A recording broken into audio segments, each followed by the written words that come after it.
Yo, what is up, guys? Hey Dog here, your host for the Teammate Fantasy Football channel. All right, guys, in this one, we are going to go over the Week 1 matchups. We are going to go over the fab that was used, and if you guys have not checked out, go check out my last video for waiver wire pickups that you need to grab to help you in your Week 2 matchups. But let's get into the Week 1 matchups, boys. All right, so starting with the matchup of the day would be our matchup. Hey Dog, which, using my team names, which is Gives Me Your Johnson, Jahmyr Gibbs, going against my boy Brock, or as he likes to be known as, Brocklaw. As you can see here, we come up 5 points short, boys. 5 points short. We were heading into Monday Night Football with a 10.4 lead. 10.4 lead. So, starting Jawan Jennings in the flex, obviously, was not the move. Him getting hurt and him being wide receiver 1 for the Niners, just don't think it's the right move. Just don't think so. My bench is atrocious. Caleb Johnson scores negative 0.2. I had the Commanders defense who actually put up decent numbers, but if you see here, just like my Falcons, we come up short. We choke in the clutch time, which is so depressing, boys. So depressing. If Young Hoku makes that field goal, I think we win it. I think we don't even have to sweat because he makes that. It was a 44-yard kick, so there's 4 points right there. And I still have Emeka Mbuka just chilling. But unfortunately, Garrett Wilson has one of his best games, probably his best game he'll have all season, with 22.5. Rome Odunze, my goodness, literally, with less than 2 minutes left on the clock, gets thrown a 1-yard touchdown. Could not be more heartbreaking. If he just doesn't catch the touchdown. And I text the group chat saying the only time this man broke 10 points all season without a touchdown was twice. One was 11 and one was 15. But unfortunately, I had to put it out in the universe, and he ends up scoring a touchdown for 1 yard. That just didn't matter. Didn't matter one bit. But unfortunately, we come up short. He beats me by 5.16. Can't make it up. I'm heartbroken, but we'll move on to week 2. But let's get into the next matchup. Next, we have my boy Mata versus my boy Goot. So, at the very end of this, we do have a video from Mata, the victor.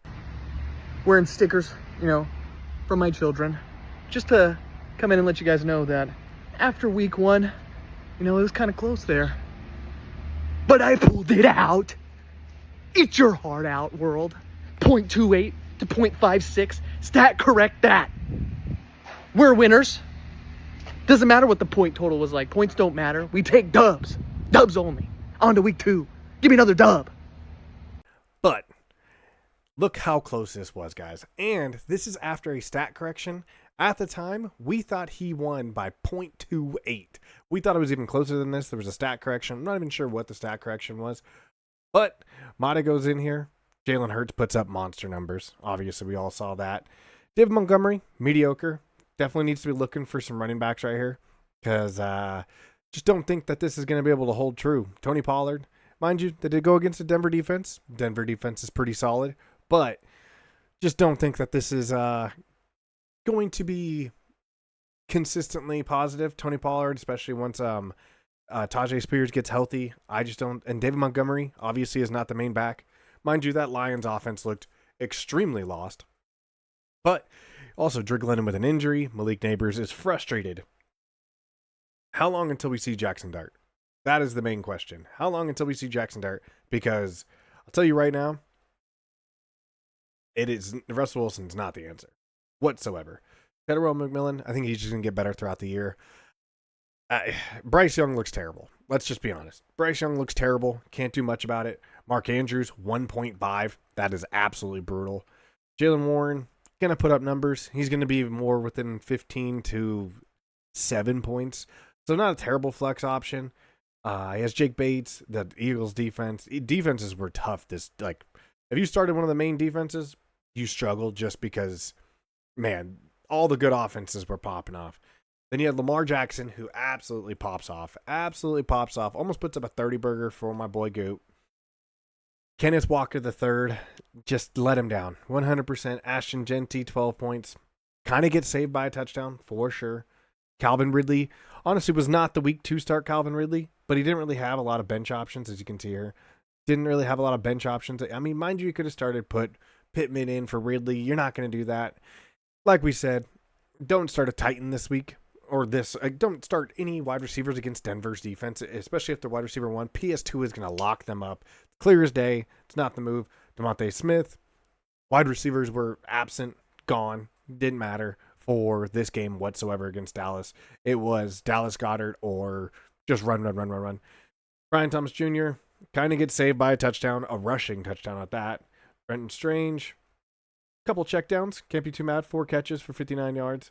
Not too bad. Michael Pittman blows up. I don't see that happening very often. Miami looked lost in the sauce. And Dicker, and he had -3. -3 for his defense. So if he does not start a defense, literally leaves his defensive slot open, he wins. Which is heartbreaking to say. He wins. He doesn't have to worry about it. But on to the next matchup. Next, we have our first blowout of the season. Joey taking on Dallas. This was an absolute massacre. I mean, A.J. Brown 1.8, Bo Nix 6.8, DeAndre Swift 9.5, can't be too mad about, but T. Higgins 6.3, Amon-Ra 8.5. I mean, Zay Flowers is literally the only reason that he even broke 100 points at 104. So, absolute massacre. His kicker literally is his third highest scorer besides Breece Hall and Zay Flowers. Never a good sign. But my goodness, Josh Allen almost puts up 40 points. Chase Brown, 13. You got Jacoby Myers, 17. Puka Nacua, who, I mean, Jesus, PPR magician. This guy puts up points crazy, just absolute crazy. Marvin Harrison Jr. has a great day. Jake Ferguson, Ricky Parcell. Good, just good. This was a blowout. This was an easy win for him, but we're going to go straight into the next one. Now this was another very close one. As you can see, under 3 points right here. Dak Prescott shits the bed for my boy T. Lark. If you guys follow me on my college football channel on YouTube, this is my boy T. Lark. But 7.8 shits the bed. Saquon really, I mean, Von Achan, touchdown saves his day. DK Metcalf, PPR magnet. Jerry Jeudy, PPR magnet. I mean, 5 catches isn't really 5 and 4. I guess not really PPR, but they're drawing up plays for him, so it's a good sign for this offense for sure. Jameson Williams, he's going to be boomer bust. He's always been boomer bust. With their offensive coordinator gone, you kind of have a problem with it. This is a guy he needs to worry about. TJ Hawkinson, which at the end of this video, I will go over the waiver wire. He picked up a pretty big one, spent a lot of fab on it. So James Cook carries his team. Not carries, but definitely helped this man pull out this win. 21 points. So, going into Monday Night Football, this man needed Justin Jefferson to score, I think it was 17, depending on what happened with TJ Hawkinson. But Baker Mayfield ends up pulling it out with that touchdown, last-second touchdown. Josh Jacobs comes in clutch. Isaiah Pacheco, I don't know what you guys want to do with your guys' Chiefs running backs. If you guys don't have a flex option, maybe, but I would bench them until they, because Kareem Hunt and Pacheco having the same amount of carries is never a good sign. But this is a very interesting situation. Mike Evans is going to be Mike Evans, 5 catches, 51 yards. Justin Jefferson ends up actually coming in pretty clutch. They end up winning that game. Justin Jefferson scores a 13-yard touchdown. Can't be too mad about it. Tyreek Hill, very, very sketchy. I don't know what you want to do with that. David Njoku looks like he is tight end number 2. But all this man needed was one catch. One catch for 20 yards. And he would have won this week. Unfortunately, he does not get it. It comes up short. Not even the worst break of the week. As we go into this, my buddy loses. My buddy Reed. Congratulations on the baby, by the way. I mean, I know his was before mine, but still congratulations. It's me, the commissioner. It was a rough week 1. I was a victim of the DJ Moore lateral fumble at the end of the game. Didn't have much hope. They tried to give me a little bit of hope at the end just to rip it away. I'm not falling for that shit. I knew it wasn't going to happen. On to week 2. He loses by 3.7. So, as you can see here, freaking Derrick Henry comes in huge. Jaden Daniels puts up 20 burger. Trayvon Henderson 11, not too good. Cooper Kupp as your wide receivers crazy. Nico has a rough day. Jalen Waddle has a rough day. He scares the shit out of me, Jalen Waddle, just strictly due to the fact his shoulder, he barely gets tackled and his shoulder's already having an issue. But he does have a steal at tight end with Tyler Warren. Matthew Golden scares the shit out of me also. Tyler Loop puts up 12. Love that. But this matchup, boys, which we will have a word from my buddy Reed, this one right here. He has DJ Moore. DJ Moore gets that pitch back right there that he proceeds to pitch back again and gets a fumble lost, which is -2 in our league. The biggest issue with that, recovered fumble, I believe is 2 or 3 points. No matter what, that's a 4-point change. A 4-point change. He gets the dub right here. He goes down 2. He goes up 2. Reed would have gotten this win if it was not for DJ Moore being the guy that ended up pitching at the last second and them recovering the fumble. Even if the Bears would have recovered that fumble, would have been fine. But since they did not, it was a 4-point swing that changed everything. But Jamar Chase has a bad day. Justin Fields, what a pickup, Reed. What a pickup. Holy cow. Chuba Hubbard, love this one. He's going to get fed. I mean, that offense struggles. Amari Hampton, we'll see better days, obviously. Stephon Diggs still has to figure out that offense. I mean, he was a little distracted during the offseason, if you guys didn't see that. But Trey McBride going to put up consistently over 10 points watching that offense. Austin Eckler going to need another flex. He is going to need another flex, which Cedric Tillman I feel like would be a good fit right here. Defense gets him 2, and his kicker gets him 5. And to finish it off, guys, well, like I said, we're going to go over the waiver wire that we just had. But another blowout. This one was already done by the end of, I think, Sunday night games. I think it was already over. Ant beats Jordan by about 25. So Patrick Mahomes puts up big numbers. Kyron Williams, mediocre. You would like to see him get a touchdown, but that offense was not moving very well. 14-9 game. Very weird game. Bijan puts up great numbers, as you can see. Got my jersey finally. Took it forever, but we got it. Chris Olave. PPR, this guy's going to be brain dead by the time this season's over. If you guys did not see the throws that were happening, holy cow. But JSN looks like he is going to be getting absolutely fed this whole entire season. Xavier Worthy, he does need another wide receiver, but he can plug in Debo right there.